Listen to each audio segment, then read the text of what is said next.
Ah mon Dieu, mon Dieu, mon Dieu, mais comment on peut en arriver là? Mais qu'est-ce que c'est que ce film? Oh là là, les larmes d'un homme ont coulé, je n'ai rien compris, je suis toujours dubitatif, je suis questionnement. Bonjour à toutes et à tous, mes chers amis alchimistes, et bienvenue pour la critique du film Full Metal Alchemist, réalisé par monsieur Fumihiko Sori. Donc, il adapte ici le manga d'Iryo Arakawa, qui est sorti en 2001, si je ne m'abuse. Il y a eu des jeux vidéo, il y a eu deux animés dessus, enfin deux séries d'animés. Voilà, c'est un manga culte, très connu, très apprécié. Moi, j'ai grave kiffé. Je n'ai pas lu les mangas, j'ai préféré regarder les animés. Du coup, je vais plus me contenter de vous dire si oui ou non c'est fidèle à l'animé. Sachez une chose, c'est que le réalisateur s'est dit qu'il ne voulait pas être fidèle au manga. Donc, du coup, c'est vrai qu'on a un film qui visuellement est proche de ce qu'on voit dans l'animé et apparemment de ce qui est dans le manga. Mais malheureusement, côté histoire, il y a un vrai problème. Et pourtant, c'est ce qui est quand même assez comique, c'est qu'il veut pas être fidèle, mais il suit l'histoire. C'est qu'on a la même histoire, c'est juste que c'est agencé de façon extrêmement bizarre et du coup incompréhensible. Au niveau des personnages, alors je vais pas nommer les acteurs parce que pour la plupart vous ne les connaissez même pas et même moi je ne les connais pas. Sachez juste une chose, c'est que forcément comme c'est un film, c'est très dur d'adapter les personnages que vous avez vus dans un manga ou dans un animé et d'avoir le même charisme. Mais globalement, ils sont tous plutôt géniaux, je trouve, sauf que malheureusement, c'est au niveau des personnalités que ça merde. On va prendre l'exemple de Winrid Rockbell, cette femme délicieuse, blonde, amoureuse de Edward. Et bien ici, c'est juste une cruche, une potiche, elle sert à rien. C'est triste, mais je ne l'ai pas reconnue. Enfin, on m'aurait pas dit son nom, je l'aurais pas reconnue. Enfin, elle a le look et tout. Elle est pas blonde, mais elle a le look. Mais je l'aurais pas reconnue niveau personnalité. Le lieutenant-colonel Hughes, hein, avec ses petites lunettes, un personnage juste attachant, avec sa fille. Dans l'animé, il harcelait le Roy Mustang avec des appels en disant « Oh, ma fille, elle venait toujours à le harceler comme ça », ou à montrer des photos de sa fille à tout le monde. Ça, c'était touchant. Ici, c'est pas du tout ça. Mais alors, pas du tout. Les homonculus, ici, on va en voir trois. Donc, on va voir Gluttony, Lust et Envy. Ben, je sais pas c'est quoi leur personnalité, à part que Gluttony veut tout bouffer.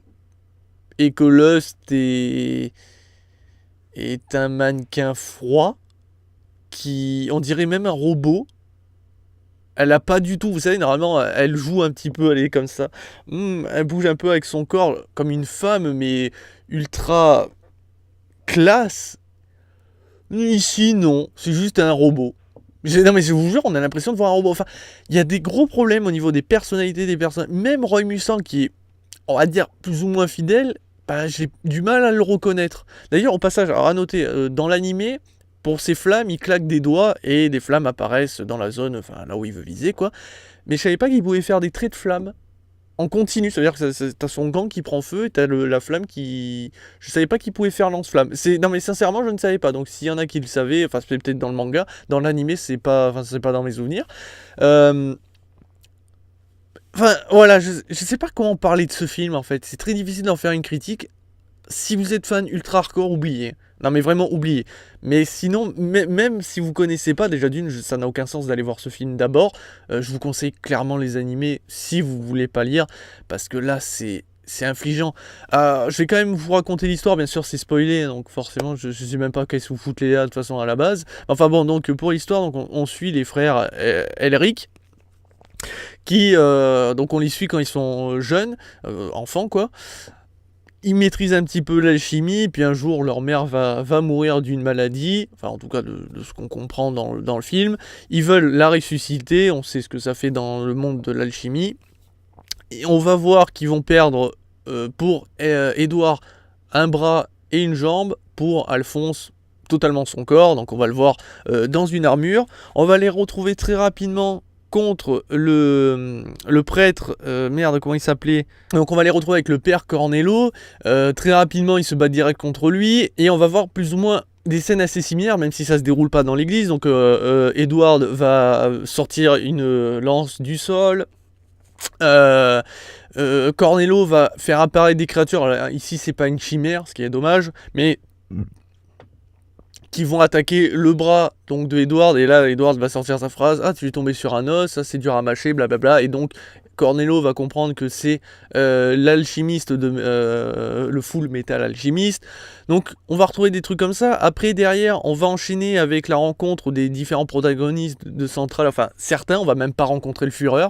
Voilà, Führer, oubliez-le, mais on va voir Roy Mustang, la blonde, je me rappelle plus de son nom, le lieutenant-colonel Hughes, tout ça.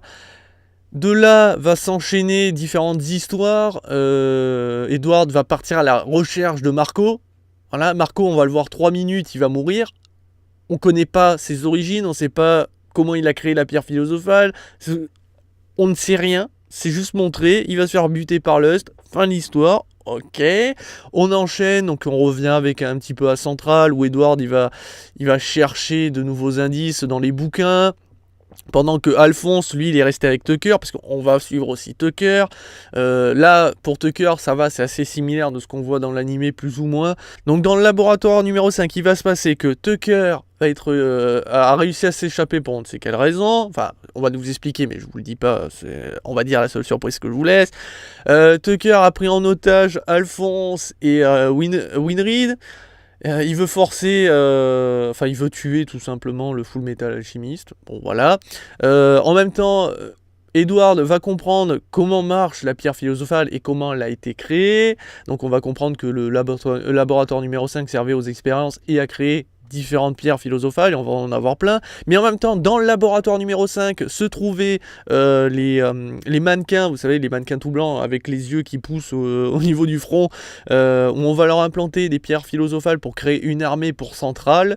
Donc là, on va voir cette fameuse armée qui va être déployée et qui va être annihilée très rapidement. Pendant qu'en même temps, le Roy Mustang se bat blessé par Lust, contre Lust et contre Envy, parce que Roy Mustang a été accusé d'avoir tué son ami Hughes, puisque Hughes est bien mort de la même manière qu'on voit plus ou moins dans l'animé par Envy, qui s'est transformé en Roy Mustang pour faire porter le chapeau. Voilà, donc on retrouve des éléments comme ça, mais tout s'enchaîne et tout se mélange, du coup. Donc Roy Mustang va se battre contre Envy et contre Lust, et va les tuer tous les deux. Voilà, d'accord. Donc si vous voyez que tout s'enchaîne, t'es là, pendant que Gluttony essaye de bouffer les mannequins. Voilà.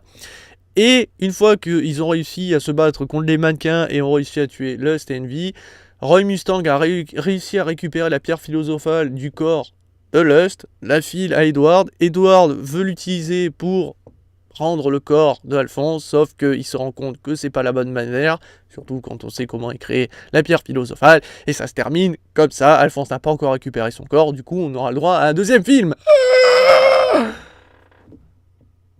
Et tout ceci sur 2 heures, et tout ceci est très mal agencé. C'est très très mal écrit, parce que aucun des personnages n'a vraiment de background à part Edward, puisqu'Edward est le seul personnage mis en avant. Roy Mustang a des objectifs de monter dans sa hiérarchie, mais on ne sait pas jusqu'à quel point et on ne sait pas trop. On nous fait comprendre très brièvement que Central est peut-être soudoyé, ou est peut-être mauvais. Enfin, il y a une mauvaise graine en tout cas à l'intérieur de Central, et peut-être que le Führer est impliqué. En tout cas, on nous fait comprendre très brièvement. Voilà. Enfin, là, je vous fais un maxi résumé, mais c'est ce que vous allez voir dans le film. Et c'est horrible. Il n'y a que le passage avec Tucker qui est plutôt agréable et qui refait penser que c'est de la qualité, mais c'est tout. Et le seul point positif de ce film, c'est l'esthétique, le visuel, les effets spéciaux, qui sont plutôt globalement réussis. Bon, il y en a 2-3 qui font très cheap, mais sinon, les pouvoirs sont vraiment réalistes. Mais voilà. Par exemple, pour moi, ce qui me fait le plus mal, en fait, c'est la personnalité des personnages. Je vais prendre l'exemple de Roy Mustang quand il se combat contre Lust. Si vous vous souvenez de l'animé, il est avec donc la blonde, là, je me rappelle plus. Ici, elle n'est pas là parce qu'elle s'est barrée chercher de l'aide et protéger les portes. Mais normalement, elle est dans la pièce, je crois, quand il se bat contre Lust. Mais Quand on voit Mustang utiliser toute sa rage, toute sa haine contre Lust, quand il la brûle, quand il claque des doigts, tu vois les flammes, tu la vois hurler, elle est là, et elle bouge pas, elle prend feu, elle hurle même pas. Quand je vous disais robot, et Mustang, il est même pas... Enfin, ouais, il gueule un peu, il dit... D'ailleurs, je vous invite à regarder la version originale, parce qu'en français, en fait, vous avez les voix françaises qu'il y avait dans l'animé, en tout cas, celles que moi j'ai connues, donc voilà. Mais il y a des personnages qui ont été échangés, ça veut dire que la voix de Hughes, dans l'animé, eh ben, c'est pas Hughes qui l'apprend, c'est un mec... leur général, pardon, je sais plus comment il s'appelle, mais c'est lui qui récupère la voix de Hughes, je n'ai pas compris pourquoi. Enfin bon, la VF est bonne, mais mieux vaut le regarder en version originale, mais voilà, tu vois Mustang, il est pas du tout, enfin il est vénère, mais pas sans l'être. Et l'autre, elle bouge pas, elle prend feu, mais elle hurle pas. Il y a plein de trucs comme ça, tu te dis, mais ça n'a aucun sens. Evie meurt comme une merde.